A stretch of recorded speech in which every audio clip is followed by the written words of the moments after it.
Sur l'île des Singes, le clan des Iroquois mène une vie idyllique. Pamou, le mâle dominant, est l'heureux papa d'une ribambelle de bébés singes. Parmi eux, le petit Pam, son dernier né. Mais cette tranquillité ne va pas durer. Avec la terrible sécheresse qui s'abat sur la région, la nourriture se fait rare. Et des intrus vont tenter de détrôner Pamou. S'ils arrivent à leur fin, Pam et tous les autres petits seront massacrés. Le chef des Iroquois saura-t-il guider son clan et le protéger de tous ces dangers ?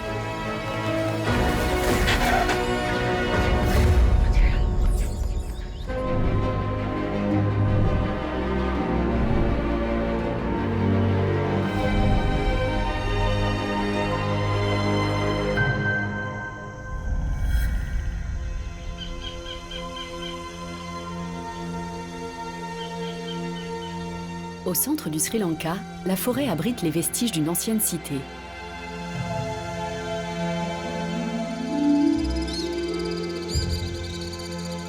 Une grande diversité d'animaux ont élu domicile au milieu des ruines.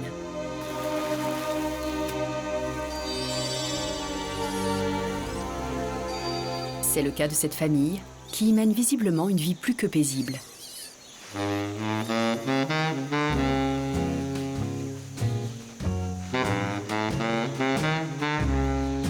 Voici le clan des Iroquois. Un petit groupe d'une vingtaine de langurs gris.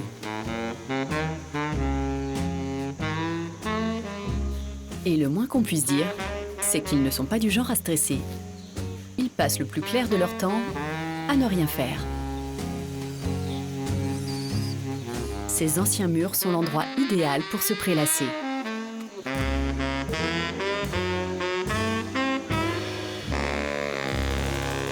Bref, une vie de rêve, surtout pour leur chef, Pamou.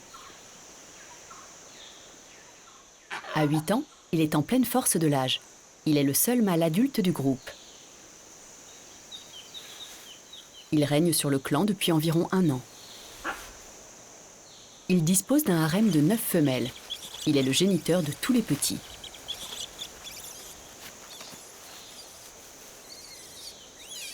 Autrement dit, c'est un père comblé. Cette année, il y a eu de nombreuses naissances. Les ruines de l'ancienne cité se sont transformées en une véritable pouponnière.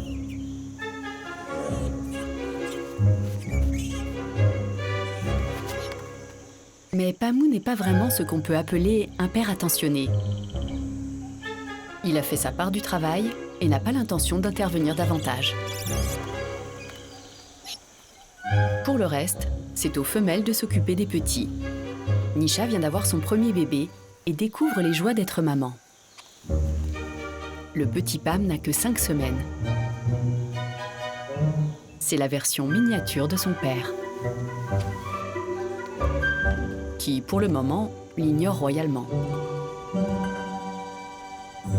Pamou n'a pas le temps pour ses enfantillages. Il doit surveiller son territoire et défendre sa famille en cas de danger. Il ne le sait pas encore, mais la menace rôde.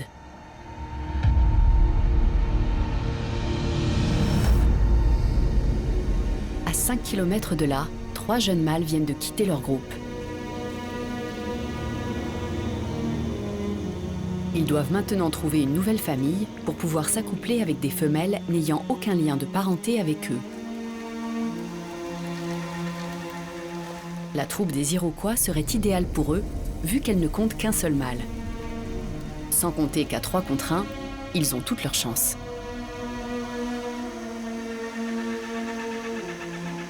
Ils se dirigent donc au nord, vers l'ancienne cité.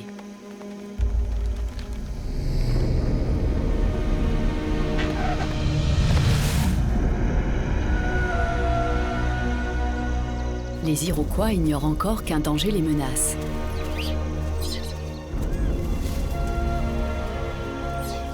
La famille est en plein petit déjeuner. Les langurs se nourrissent surtout de feuilles. Nisha montre au petit Pam comment faire.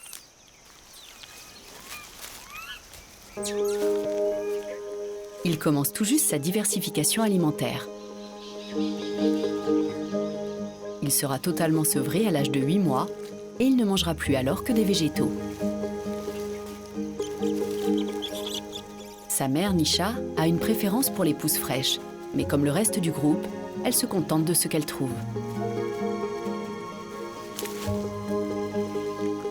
Toutes les feuilles sont bonnes à prendre. L'estomac des langurs contient une bactérie spécifique leur permettant de digérer la cellulose des végétaux qu'ils consomment. Avec plus d'une centaine d'espèces de plantes sur leur territoire, le petit Pam et sa mère n'ont que l'embarras du choix. Mais les feuilles ne constituent pas un menu très riche en calories. Il faut du temps pour assimiler le peu d'énergie qu'elles contiennent.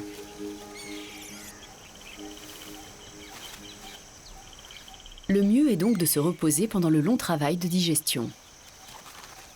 Comme la plupart des langurs gris, les Iroquois passent près de 80% de leur temps au sol. Il y a peu de prédateurs et ils se sentent suffisamment en sécurité. Et ils ne sont pas les seuls.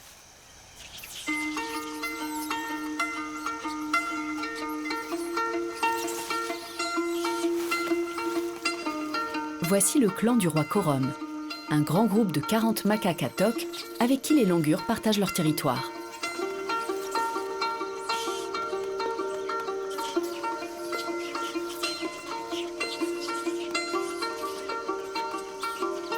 Ces singes sont endémiques du Sri Lanka. Ils sont tous différents. Chacun d'entre eux a une coiffure qui lui est propre. Mais certaines sont plus surprenantes que d'autres. Les macaques à toque sont la plus petite espèce de macaque du monde. Les plus grands mâles ne font pas plus de 60 cm. Mais malgré leur petite taille, ils ne manquent pas de caractère. Chez les macaques, les repas sont mouvementés. Les Iroquois préfèrent se tenir à l'écart de toute cette agitation. Le jac est l'un des fruits préférés des macaques. Mais leur clan répond à une hiérarchie très stricte et certains ont le droit de manger avant d'autres. Tout comme Pamu, Corom, le mâle dominant du groupe, jouit de tous les privilèges. Les autres doivent attendre leur tour. Les macaques se nourrissent surtout de fruits frais. Contrairement aux langurs, ils ne digèrent pas les feuilles.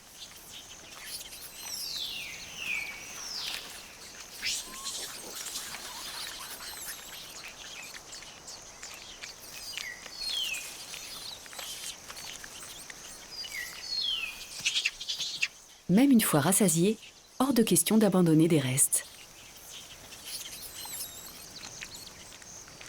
Leurs grandes abat-joues leur permettent de ne pas gâcher la nourriture. Il leur suffit de les remplir pour se faire des réserves.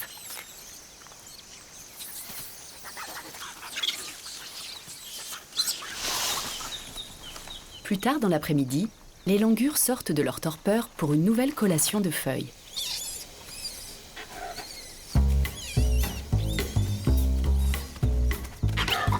Mais les jeunes mâles préfèrent visiblement s'amuser que de passer à table.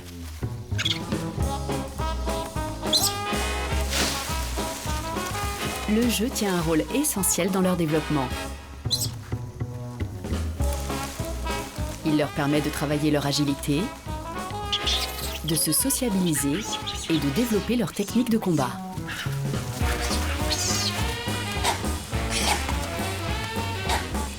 Pour ces jeunes mâles, apprendre à se défendre est primordial. Ils devront un jour quitter leur famille et survivre seuls.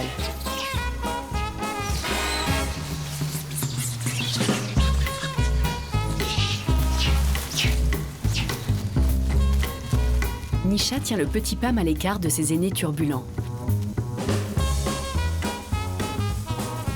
Il est encore trop petit pour jouer à la bagarre avec eux.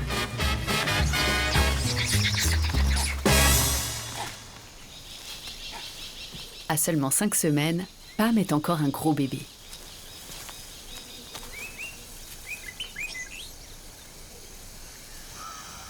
Une fois le repas du soir terminé, Pamou emmène sa petite troupe dormir en hauteur.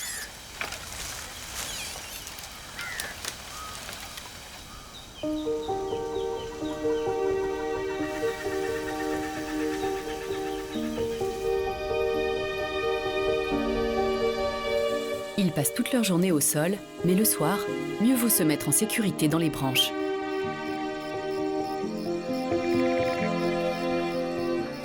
Un léopard apparaît. Il est en pleine chasse.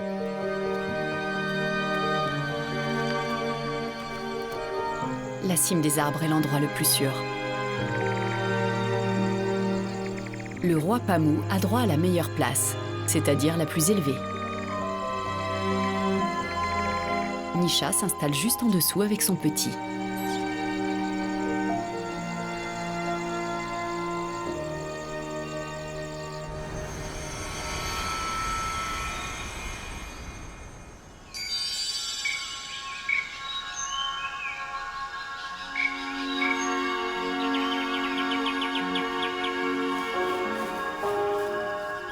Le matin est là.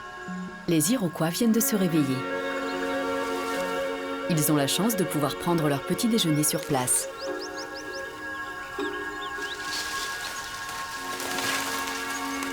Ils ont de délicieuses feuilles fraîches à portée de main.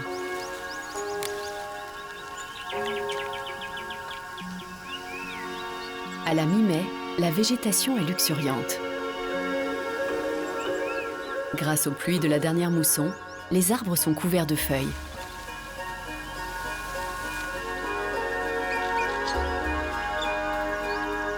Les fruits abondent pour le plus grand bonheur des animaux frugivores.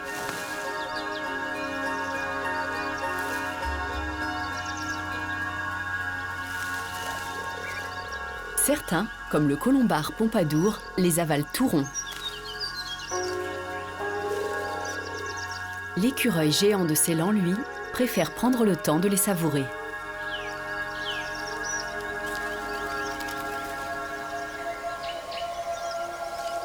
Cette abondance permet aux langurs de varier un peu leur menu.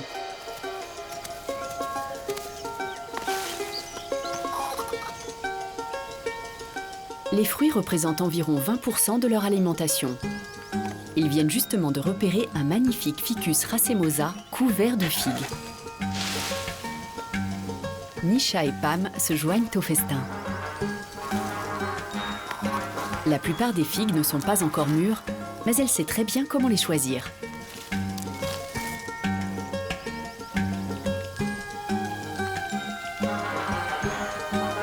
Comme la plupart des primates, elle distingue parfaitement les couleurs.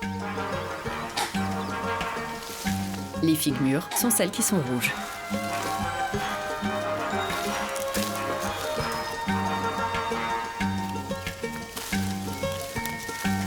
Même les plus jeunes savent lesquelles choisir.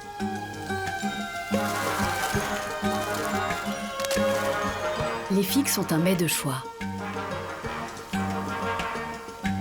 Ces délicieux fruits bien sucrés apportent aux langurs les nutriments qu'ils ne trouvent pas dans les feuilles et un véritable regain d'énergie.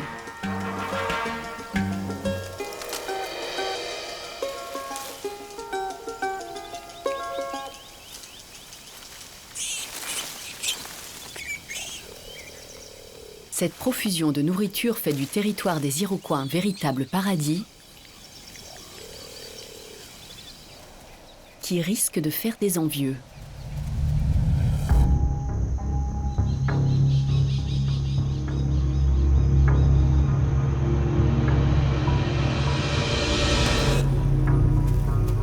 Les 3 jeunes mâles sont toujours en route pour l'ancienne cité. Ils progressent lentement, mais ils se rapprochent chaque jour un peu plus.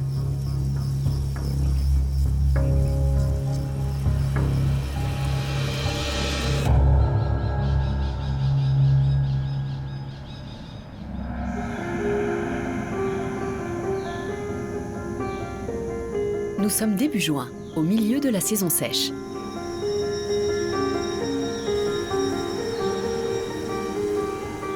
Les températures augmentent de plus en plus. Aux heures les plus chaudes de la journée, le thermomètre atteint souvent les 32 degrés.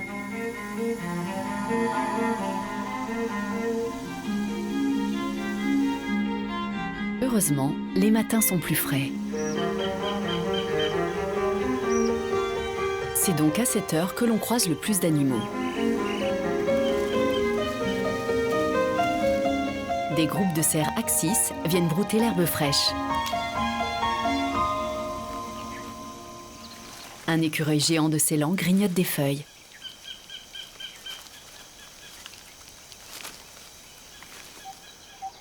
Un couple de barbicans sort prudemment de sa cachette.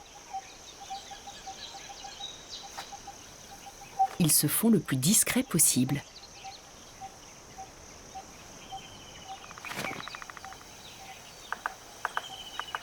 Les pivers, eux, prennent beaucoup moins de précautions. Les coups sourds dans les troncs d'arbres sont un message adressé à leurs congénères pour leur signifier que c'est leur territoire.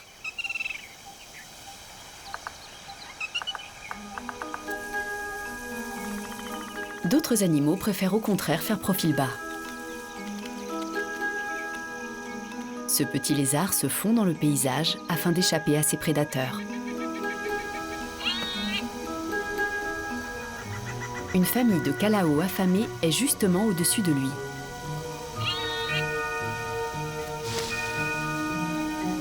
Ils se nourrissent le plus souvent de fruits, mais ne diraient pas non à un délicieux petit lézard. Encore faut-il en trouver un.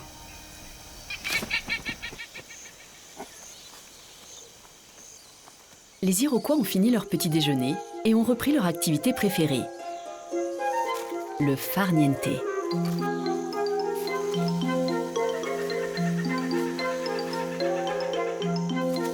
Mais ils ne vont pas tarder à être dérangés.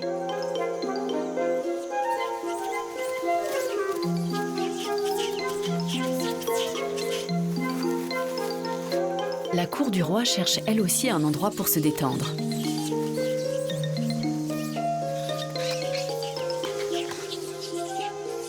Et le muret des Iroquois est justement l'endroit idéal. La place est prise, mais les macaques s'en moquent. Ils sont pourtant 2 fois plus petits que le grand pamou. Ils ne sont là que pour une seule chose. La séance d'épouillage. Leur façon à eux de créer et de renforcer les liens au sein du groupe. Ils consacrent environ 3 heures par jour à cette activité. Et quand ils ont fini, ils trouvent un autre congénère à épouiller.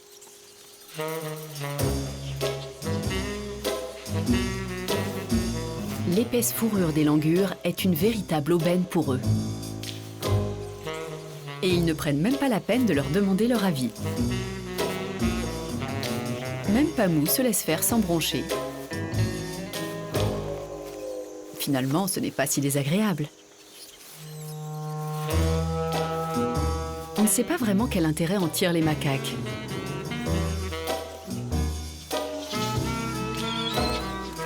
La fourrure des langurs contient peut-être des bactéries bénéfiques à leur organisme.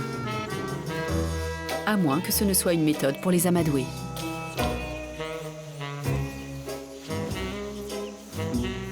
Le fait que les grands langurs se laissent faire est peut-être un signe de soumission. Quoi qu'il en soit, tout le monde semble y trouver son compte. Les 2 familles partagent le même territoire et la cohabitation est pacifique. Il est si vaste qu'il accueille même une 3e espèce de singe.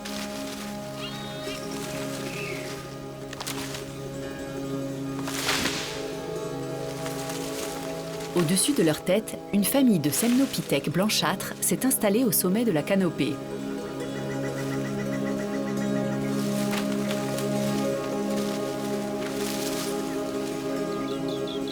Cette espèce menacée, endémique du Sri Lanka, vit presque exclusivement dans les arbres.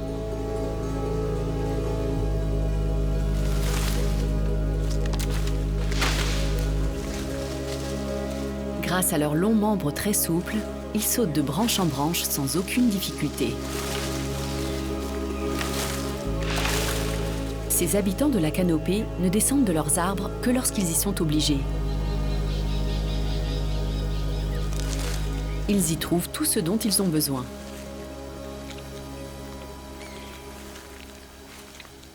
Tout comme les langurs gris, ils se nourrissent surtout de feuilles et de végétaux. Quand ils veulent se reposer, ils se prélassent dans les branchages.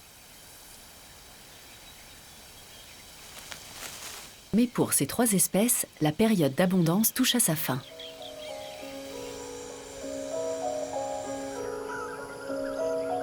Juin laisse la place à la sécheresse de juillet.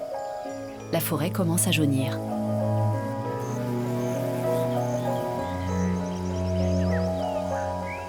La saison sèche s'installe et peut durer jusqu'à la fin du mois d'octobre.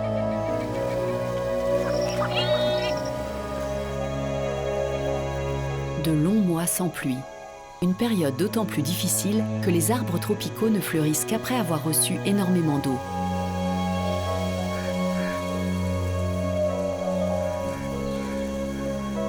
Nisha et sa famille ont désormais du mal à trouver des fruits. Le petit Pam a maintenant 10 semaines et mange de plus en plus de végétaux. Mais les feuilles sèches, comme celles qu'il est en train de manger, ne sont pas très nutritives. Pamou doit absolument trouver de quoi nourrir sa famille.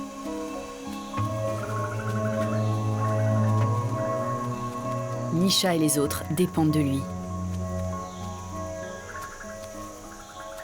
Aujourd'hui, il a trouvé de quoi les contenter. Ce gigantesque figuier des Banians se trouve sur les limites de leur territoire. Pamou les a menés ici à temps. Les dernières figues de la saison sont mûres.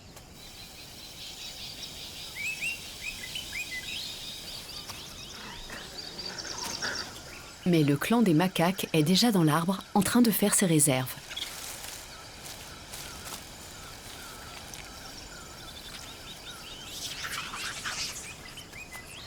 Pamou préfère attendre. Les macaques ont beau être 2 fois plus petits qu'eux, ils peuvent se montrer très agressifs. Et les soldats du roi montent la garde. Ces mâles ont déjà eu leur part.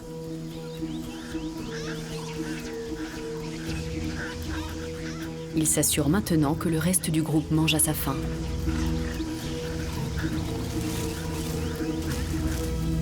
Contrairement aux langurs, les macaques à toque ne se nourrissent pas de feuilles. Donc quand ils ont la chance de trouver des fruits, ils font le nécessaire pour être servis en premier.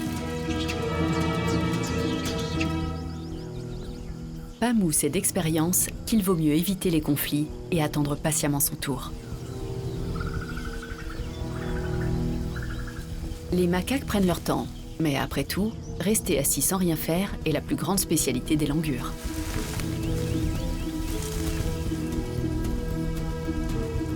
Le dernier macaque du groupe daigne enfin descendre du figuier. La garde lève le camp, la voie est libre.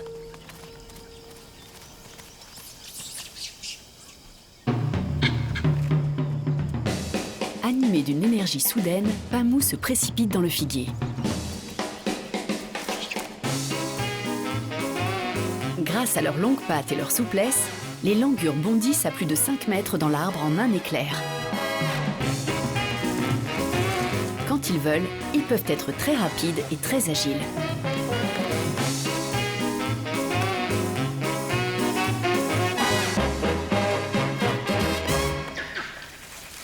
Les macaques ont à peine touché au buffet. Il reste des figues à profusion. Mais certains ont bien du mal à suivre le mouvement.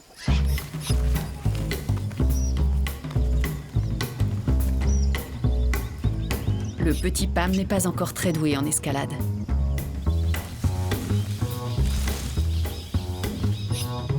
Sa mère l'a volontairement oublié au pied de l'arbre. Il doit apprendre à se débrouiller seul.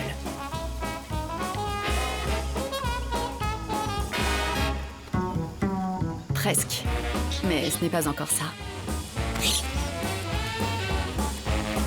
Nisha le regarde se démener et profite de ces quelques instants de répit. Mais Pam est bien décidé à la rejoindre.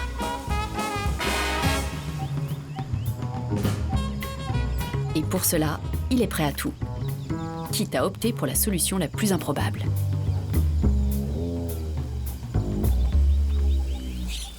Il est si léger que sa tante le laisse se servir de sa queue comme d'une corde. Nisha peut dire adieu à sa tranquillité.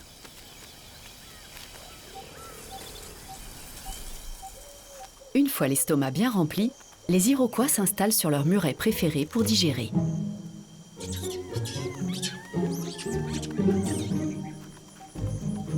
Pam est d'humeur joueuse.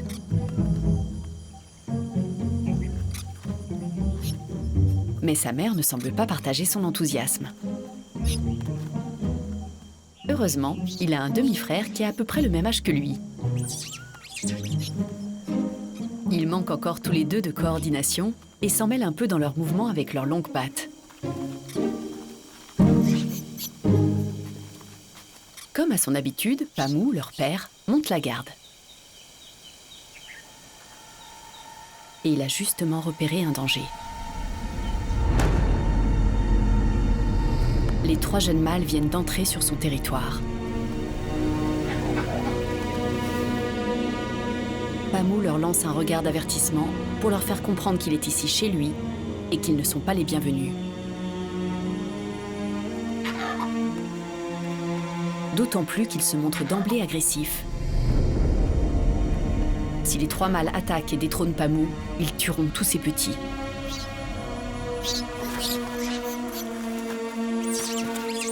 L'un d'entre eux pourra alors devenir le nouveau mâle alpha et engendrer sa propre descendance.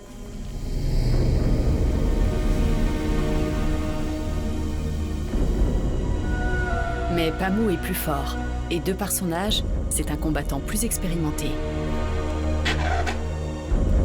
Les 3 jeunes intrus préfèrent ne pas insister.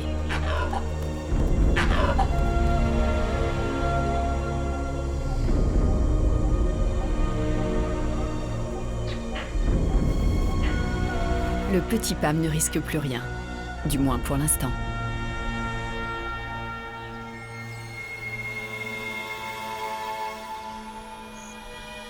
Le mois d'août est arrivé. La chaleur est étouffante. Les pluies de la dernière mousson ont été moins abondantes que d'habitude et la région n'a pas connu une telle sécheresse depuis des années.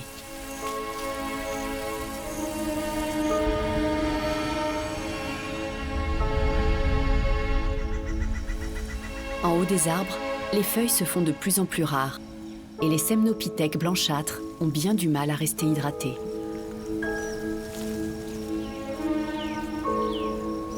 Les macaques frugivores sont eux aussi à court de nourriture.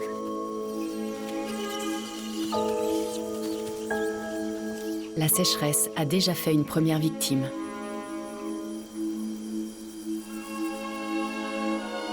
Les petits se déshydratent très vite. Le dernier né des Iroquois n'a qu'une semaine. Il est né au pire moment de l'année et pourrait connaître le même sort que le petit macaque.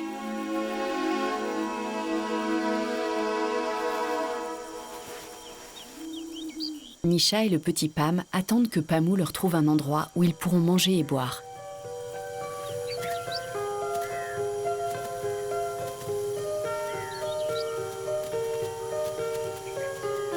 Non loin de là, une mare presque asséchée attire les animaux assoiffés. Ce varan cherche des larves dans la boue. Il sent ses proies grâce à sa langue.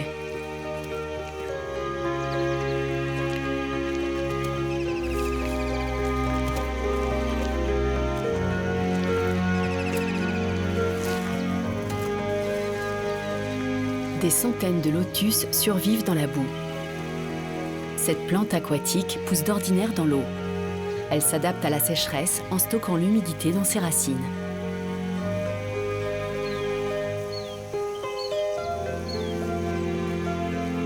Cela lui permet de garder un feuillage bien vert et gorgé d'eau. Exactement de quoi faire le bonheur d'une bande de singes affamés et assoiffés.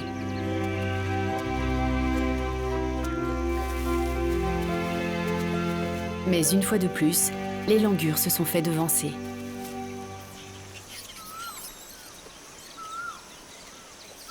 La cour du roi a déjà investi la mare.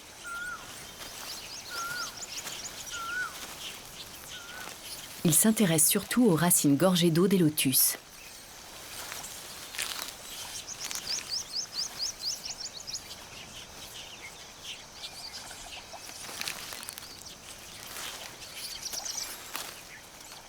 Grâce à leurs puissantes mâchoires et leurs canines acérées, ils n'en font qu'une bouchée.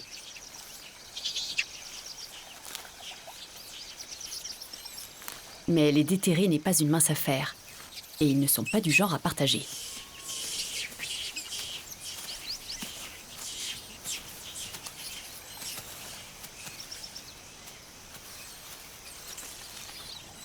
Cette racine suffira à hydrater ce jeune macaque pendant plusieurs jours. En ces temps difficiles, c'est chacun pour soi. Cette fois, personne ne monte la garde.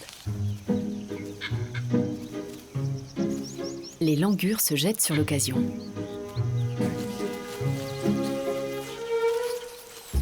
Personne ne les empêche de s'inviter à la fête.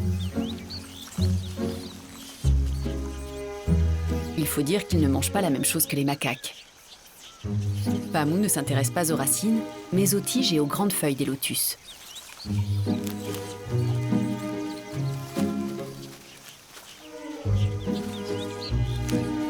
Nisha et Pam se joignent au festin.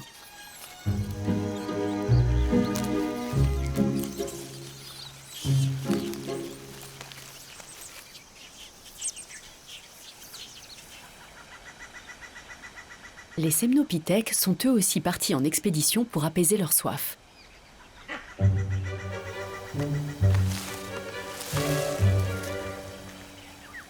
Leur périple les a menés jusqu'à un petit village.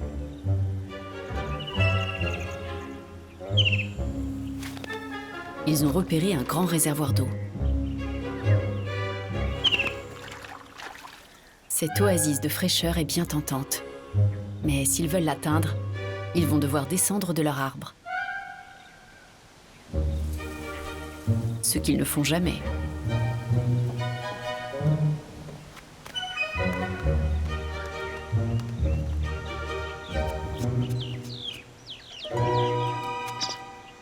Mais la soif finit par être plus forte et ce mâle tente le tout pour le tout.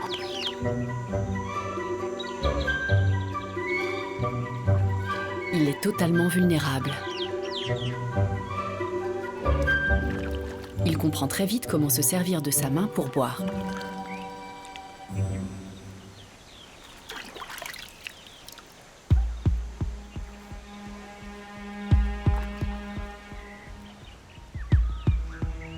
Le reste du groupe est en alerte. S'aventurer au sol n'est pas du tout naturel pour eux.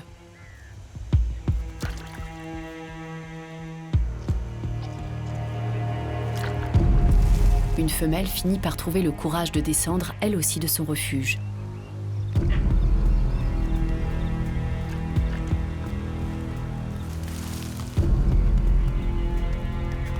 Elle adopte la même technique que son congénère.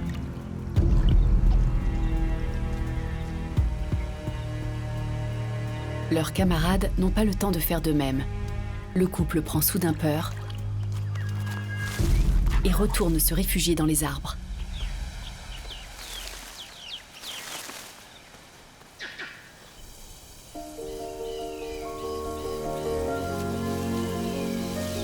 À la mi-août, la sécheresse est à son apogée.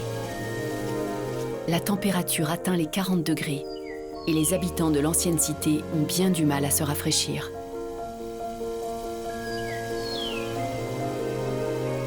Les macaques s'installent dans les zones les plus ombragées de la forêt. Cette fournaise plonge tout le monde dans une certaine torpeur.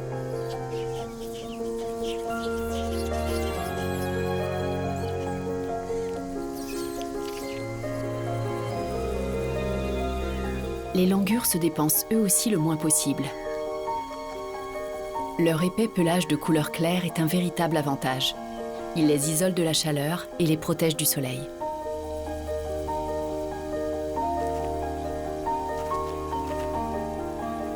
Ils disposent également d'une visière intégrée. Avec de telles températures, personne n'est d'humeur à s'agiter. Excepté le petit Pam qui, comme à son habitude, ne tient pas en place.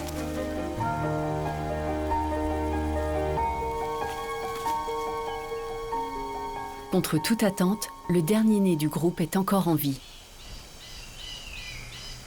Sa mère fait de son mieux pour le rafraîchir et le garder hydraté. Mais cette chaleur extrême n'est pas la seule menace qui pèse sur lui. Les 3 intrus sont de retour.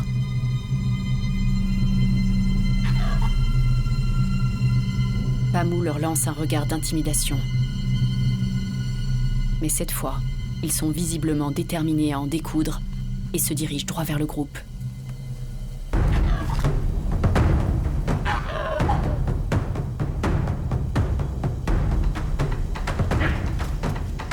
Ils vont passer à l'attaque.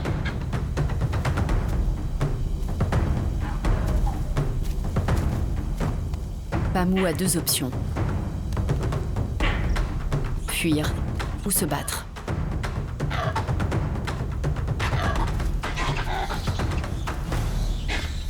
Il est seul contre 3 adversaires, mais qu'importe, il se jette sur eux.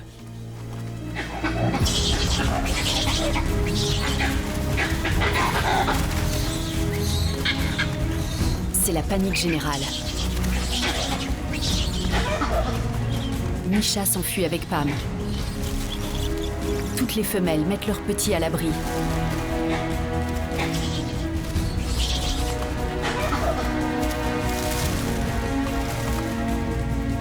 Dans la précipitation, le nouveau-né a été séparé de sa mère. Une de ses grandes sœurs vole à son secours.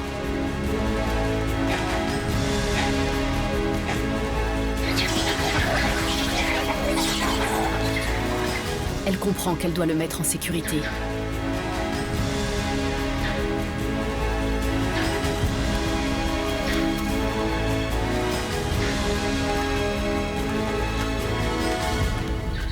Elle ne s'arrête qu'une fois le danger écarté. Son petit frère est vivant, mais elle est peut-être arrivée trop tard. Il est gravement blessé à la patte.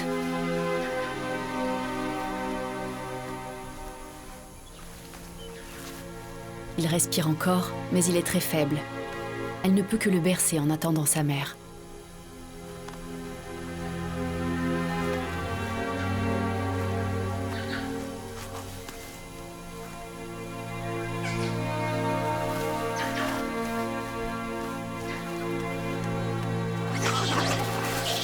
Le combat continue de faire rage.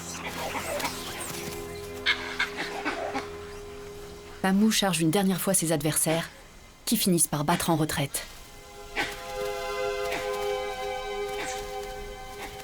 C'est terminé.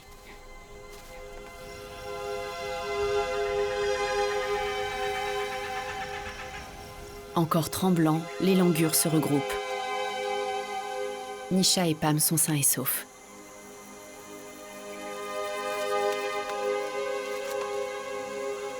Le petit qui était blessé a retrouvé sa mère.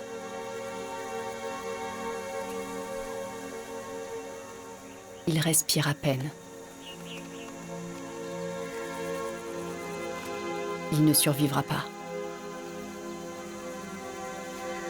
C'est bien sûr une tragédie pour sa mère, mais le pire a été évité.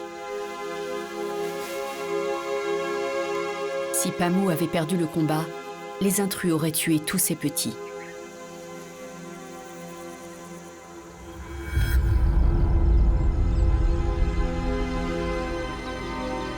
La sécheresse n'en finit plus.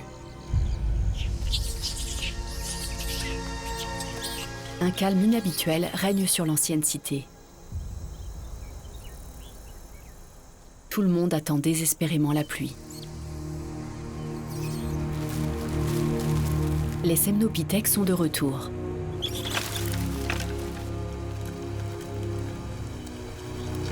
Les arbres sont encore secs. Mais la soudaine fraîcheur et le ciel qui s'obscurcit annoncent l'arrivée de la pluie.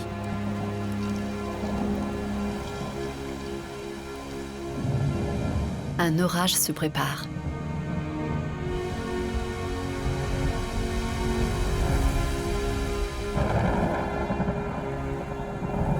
La pluie est enfin de retour.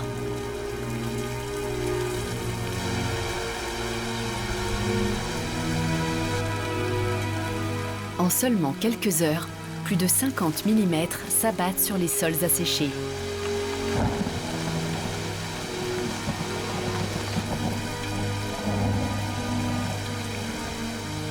L'eau envahit le temple.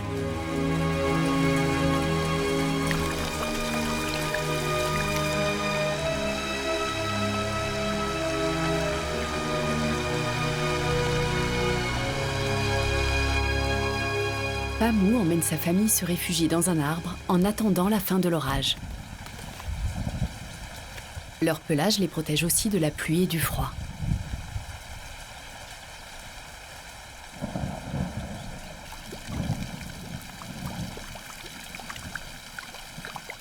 Le petit Pam n'avait jamais vu la pluie et il est tout excité.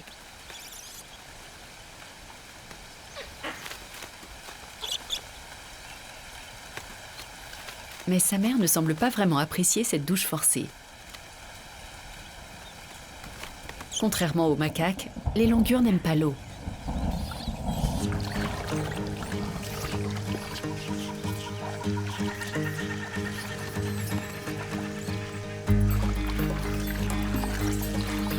Les macaques sont d'excellents nageurs. Ils sont même capables de retenir leur respiration et d'aller sous l'eau.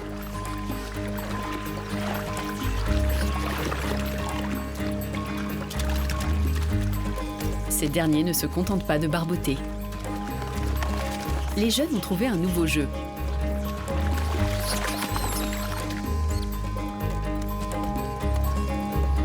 Cet arbre est un parfait plongeoir.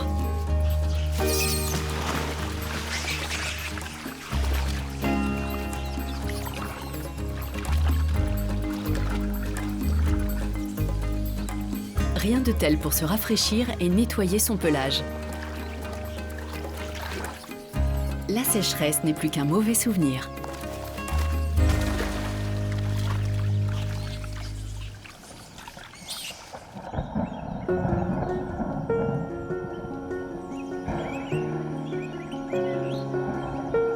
Les pluies continuent et début octobre, la région a reverdi.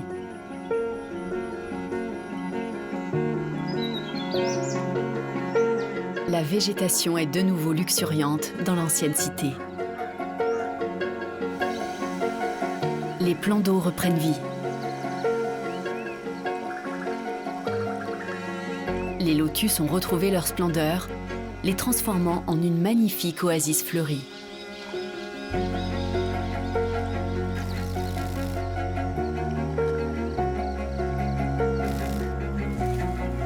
Les arbres sont couverts de fruits.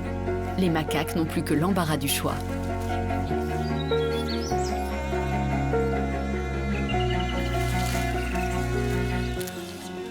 Ils ont largement de quoi remplir leurs abajoues.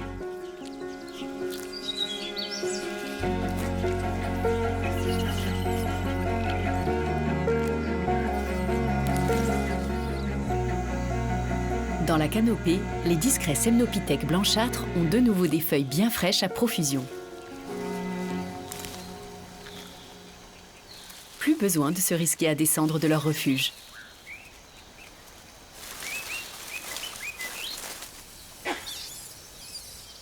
De leur côté, la famille des Iroquois est tranquillement installée sur son mur préféré et se repaît d'un des délices de la forêt. Pamou a conduit sa troupe jusqu'à un manguier. Et il n'y a pas un macaque en vue pour les déranger.